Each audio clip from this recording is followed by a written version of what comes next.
شام میں ایرانی سفارت خانے پر حملے کے جواب میں تہران کے اسرائیل پر براہ راست حملے کے بعد مشرق وسطی میں کشیدگی میں اضافے کا خدشہ پیدا ہو گیا ہے۔ جہاں ایک طرف اسرائیل نے حملے کا بھرپور جواب دینے کا اعلان کیا ہے، وہیں دوسری طرف ایرانی حکام کا کہنا ہے کہ یہ حملہ شام میں اسرائیلی جارحیت کا جواب تھا۔ اب تک کے لیے یہ معاملہ ختم سمجھا جا سکتا ہے۔ ایرانی مشن کے مطابق اگر اس کے باوجود اسرائیل نے کوئی غلطی کی تو ایران کا رد عمل اس سے بھی شدید ہو سکتا ہے۔ خیال رہے کہ اسرائیل اور ایران کی مخاصمت کئی دہائیوں پر محیط ہے، البتہ ایران نے پہلی بار اسرائیل کو براہ راست نشانہ بنایا ہے۔ دونوں ممالک پہلے بھی ایک دوسرے کو نشانہ بنانے کی کوشش کرتے رہے ہیں، لیکن اس کے لیے پراکسیز کا استعمال کیا جاتا رہا ہے۔ تاہم دونوں ممالک میں حالیہ مہینوں میں کشیدگی میں بہت زیادہ اضافہ ہوا ہے۔ اسرائیل اور ایران مشرق وسطی کے ایسے حریف ہیں جن کو ناقابل تسخیر سمجھا جاتا ہے۔ دونوں ممالک کی زمینی، بحری، فضائی اور سائبر اسپیس کے ذریعے ایک دوسرے پر خفیہ حملوں کی طویل تاریخ ہے۔ اسرائیل اور ایران جو کبھی اتحادی تھے، اب ایک دوسرے کے خلاف صف آرا دشمن ہیں۔ گزشتہ 50 برس کے دوران دونوں ملکوں کے بنتے بگڑتے تعلقات کا جائزہ لیا جائے تو یہ بات سامنے آتی ہے کہ سن 1948 میں اپنے قیام کے ساتھ ہی اسرائیل کے ایران کے ساتھ تعلقات استوار ہوئے تھے۔ ایران ترکیہ کے بعد دوسرا اسلامی ملک تھا جس نے یہودی ریاست کو تسلیم کیا۔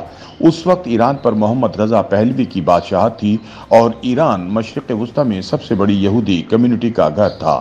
اپنے قیام کے وقت اسرائیل اپنی ضرورت کا 40% تیل ایران سے درآمد کرتا تھا اور اس کے بدلے اسلحہ، ٹیکنالوجی اور زرعی مصنوعات فروخت کرتا تھا۔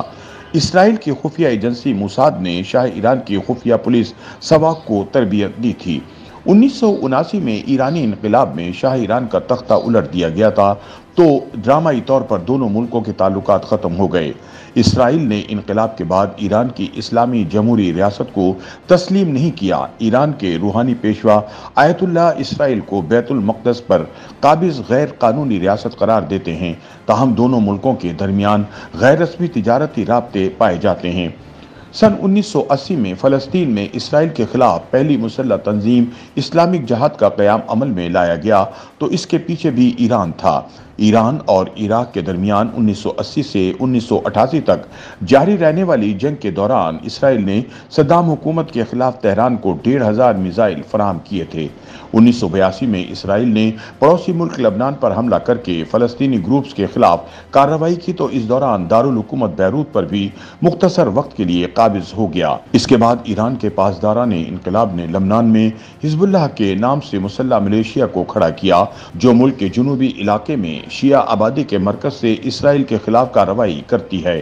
اسرائیل یہ الزام عائد کرتا ہے کہ حزب اللہ نے دیگر ملکوں میں بھی اس کے مفادات کے خلاف کارروائیاں کی، جن میں سن 1992 میں ارجنٹائن میں اسرائیلی سفارت خانے پر بم حملے میں 29 افراد کی ہلاکت، جبکہ 1994 میں یہودی کمیونٹی سینٹر پر حملے میں 85 افراد کے مارے جانے کا واقعہ شامل ہے۔ ایران اور اسرائیل میں 2005 میں اس وقت کشیدگی بڑھ گئی جب صدارتی انتخابات میں تہران میں احمد نژاد کی حکومت قائم ہوئی۔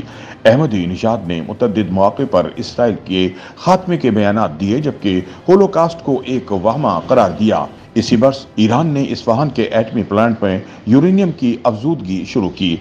جب سن 2015 میں عالمی طاقتوں نے ایران کے ساتھ مذاکرات میں ایٹمی ہتھیاروں کے حوالے سے معاہدہ کیا تو اسرائیلی وزیر اعظم نیتن یاہو نے اس کو تاریخی غلطی قرار دیا تھا۔ سن 2018 میں جب اس وقت کے امریکی صدر نے ایران کے ساتھ معاہدے سے نکلنے کا اعلان کیا تو اسرائیلی وزیر اعظم نے سب سے پہلے اس کو خوش آئند کہا۔ امریکہ کے معاہدے سے نکلنے کے بعد ایران نے ایٹمی پلانٹ میں یورینیم کی افزودگی دوبارہ شروع کرنے کا اعلان کیا۔ باضابطہ طور پر شام کے ساتھ حالت جنگ میں رہنے والے اسرائیل نے دمشق میں جاری خانہ جنگی سے خود کو دور رکھا جو 2011 میں شروع ہوئی تھی، لیکن سن 2013 کے بعد سے اسرائیل شام کے خلاف برسر پیکار ہے۔ جب شامی صدر بشار الاسد کی حمایت میں ایران اور حزب اللہ کھل کر سامنے آئے، اس دوران اسرائیل شام میں حزب اللہ پر سینکڑوں حملے کر چکا ہے۔ اسرائیل نے دیرینہ حریف سعودی عرب سے تعلقات کو بہتر بنانے کی کوششیں کی، جسے ایران خطے میں ایک اہم مذہبی اور علاقائی حریف کے طور پر دیکھتا ہے۔ ستمبر 2020 میں سعودی عرب کے اتحادی متحدہ عرب امارات اور بحرین نے اسرائیل سے تعلقات معمول پر لانے کے معاہدے پر دستخط کیے تھے۔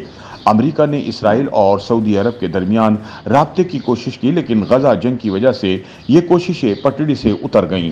گزشتہ چند مہینوں میں اسرائیل نے ایران پر بحری جہازوں پر حملوں کا الزام لگایا، جبکہ ایران نے اسرائیل پر ٹارگیٹڈ قتل اور نتنز میں یورینیم افزودگی کے پلانٹ کو سبوتاژ کرنے کا الزام عائد کیا۔ اسرائیل پر 2022 اور 2023 میں پاسداران انقلاب کے سرکردہ ارکان سمیت شام میں ایرانیوں پر ٹارگٹ حملوں کا الزام لگایا گیا تھا۔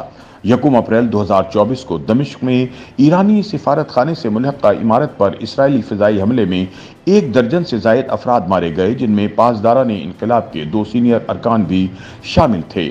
امریکی صدر جو بائیڈن نے خبردار کیا تھا کہ ایران اسرائیل پر ایک بڑا حملہ کرنے کی دھمکی دے رہا ہے۔ انہوں نے اسرائیل کے لیے اپنی آہنی حمایت کا اعادہ بھی کیا۔ سنیچر 13 اپریل کو دمشق میں اپنے سفارت خانے پر غیر معمولی حملے کے 2 ہفتوں بعد ایران نے اپنی سرزمین سے اسرائیل کی طرف سینکڑوں ڈرون داغے۔ ایران نے اسرائیلی سرزمین پر غیر معمولی براہ راست حملوں میں ڈرون اور میزائل استعمال کیے اور ان حملوں کو جوابی کارروائی قرار دیا، جبکہ براہ راست حملے کے بعد اسرائیل نے جوابی کارروائی کرنے کا عندیہ دے دیا ہے۔